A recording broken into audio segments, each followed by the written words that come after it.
কামরূপ কামাখ্যা থেকে জাদু শিখে এসেছিল নদের সাথ। তারপর সে এই প্রাণীর রূপ ধরতো, ওই প্রাণীর রূপ ধরতো, শুধু কুমিরের রূপটা ধরে নাই। এইটা যখন তার স্ত্রী জানতে পারছে সে জাদু শিখে আইছে, তখন তারে অনুরোধ করে যে আমার তুমি একটু কুমির হইয়ে দেখাও।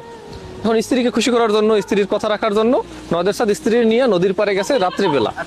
তারপর দুই কলসি পানি রাখছে ওইখানে, যে এক কলসি পানি তুমি ছিড়িয়ে দিলে আমি কুমির হবো, আর এক কলসি পানি যদি তুমি ছিড়িয়ে দাও তাইলে আমি কুমির থেকে আবার মানুষ রূপে ফিরে আসবো।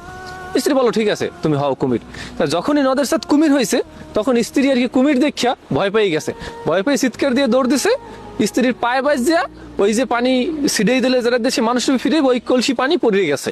পড়ে যাওয়ার পরে স্ত্রী আবার দৌড়ে সেখানে যায়, ভয় কিছুটা কাটছে, যাওয়ার পর তো দেখে পানি নাই। এরপরে সে আর তার স্বামীরে মানুষ রূপে ফিরেই আনতে পারে না। তারপর সে কামরূপ কামাখ্যায় যে তান্ত্রিক তারে জাদু শিখেন হয়েছিল, মানে যে জাদু শিখেছিল তারে আনা হয়। তার মা আর কি তারে মাঝে মাঝে খাবার খাওয়াইতো, এরকম ঘটনাও আছে এর ভিতরে।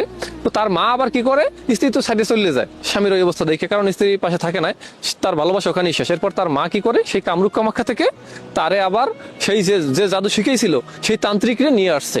কিন্তু দুঃখজনক হলো যে সেই তান্ত্রিক যখন তারে আবার মানুষ রূপে ফিরিতে গেল, তখন দেখলো যে তারে আর মানুষ রূপে ফিরানো সম্ভব না। কেন সম্ভব না? কারণ তার এতদিনে খিদে লাগছিল, আর খিদে লাগার পরে সে মাছ খাইয়ে ফেলাইছে, কাঁচা মাছ। আর যদি কেউ যেই প্রাণী হইবে ওই প্রাণীর খাবার যদি খাইয়ে ফেলায় তাহলে আর তারে ওই রূপে ফিরে নেওয়া সম্ভব না, মানে মানুষ বানাই নেওয়া সম্ভব না। এইরকম একটা গল্প, আসলে জানি না বাস্তবতা কতদূর।